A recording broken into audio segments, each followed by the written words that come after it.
Mari kita berdoa.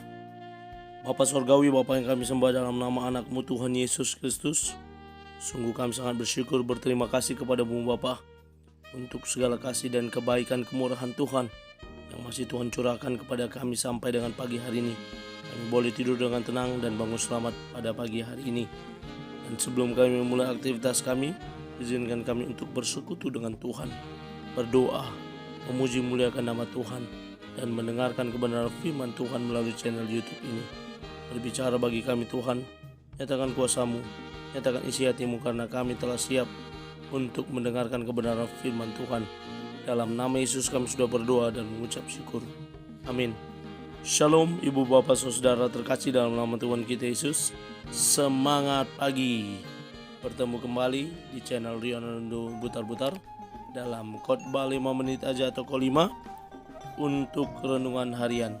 Renungan pada hari ini saya ambil dari kitab Markus pasal yang ke-14 ayat yang ke-22. Demikian kesaksian firman Tuhan. Dan ketika Yesus dan murid-muridnya sedang makan, Yesus mengambil roti, mengucap berkat, memecah-mecahkannya, lalu memberikannya kepada mereka dan berkata, "Ambillah, inilah tubuhku." Perjamuan terakhir. Ibu bapak saudara terkasih dalam nama Tuhan kita Yesus, dalam tradisi Yahudi, pada malam pertama dalam perayaan Paskah, keluarga-keluarga Yahudi akan melaksanakan makan Paskah untuk memperingati malam saat bangsa Israel keluar dari Mesir. Saat itu bangsa Israel mempersembahkan anak domba dan mengoleskan darahnya pada ambang pintu agar mereka selamat dari kematian yang melanda setiap anak sulung keluarga Mesir. Bisa kita baca dalam Keluaran pasal yang ke-12 ayat 1-28 dan ayat 43 sampai dengan 51. Tradisi Yahudi ini pun yang dilakukan oleh Yesus. Yesus dan murid-muridnya berkumpul sebagai satu keluarga untuk makan perjamuan Paskah. Yesus menempatkan diri sebagai kepala keluarga. Ia membagi-bagikan roti dan cawan minuman seperti yang dilakukan menurut tradisi Yahudi. Akan tetapi dalam perjamuan Paskah malam itu, Yesus memberikan makna baru terhadap makan Paskah dengan menunjukkan kepada para murid bahwa dialah yang menjadi anak domba Allah. Kematiannya adalah seperti anak domba yang dipersembahkan waktu malam ketika bangsa Israel hendak keluar dari Mesir.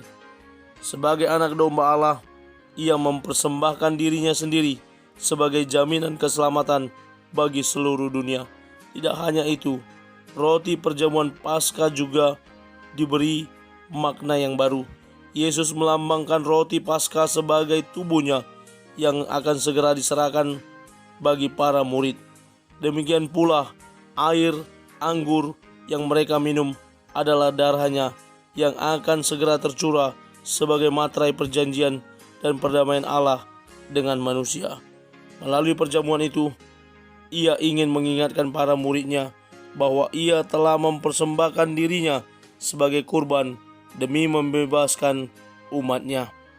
Dalam tradisi kekristenan, perjamuan ini sekarang kita kenal dengan nama perjamuan kudus, yang merupakan sarana yang dipakai Tuhan untuk mengingatkan para pengikutnya akan cinta kasih-Nya yang besar, sehingga ia rela menyerahkan nyawanya untuk menyelamatkan manusia.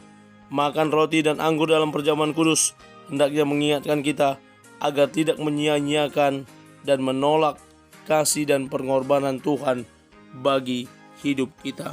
Saya mengutip beberapa kata-kata, hanya satu kata. Yang pertama dari Santapan Rohani, perjamuan kudus mengingatkan orang percaya bahwa mereka milik Kristus. Mereka sudah dibeli dan harganya telah lunas dibayar. Karena itu, konsekuensi logisnya adalah memuliakan Allah dalam hidup kita sehari-hari. Mari kita terima tubuh dan darah Kristus, menyucikan dan menguduskan hidup kita, dan menjadikan kita menjadi ciptaan yang baru, menjadikan kita manusia baru yang mengimplementasikan segala kehidupan kita sehari-hari dalam tangan pengasihan Tuhan. Sehingga karakteristik hidup sebagai anak-anak Tuhan yang telah disucikan, dikuduskan melalui tubuh dan darah Kristus bisa kita terapkan dalam kehidupan kita sehari-hari.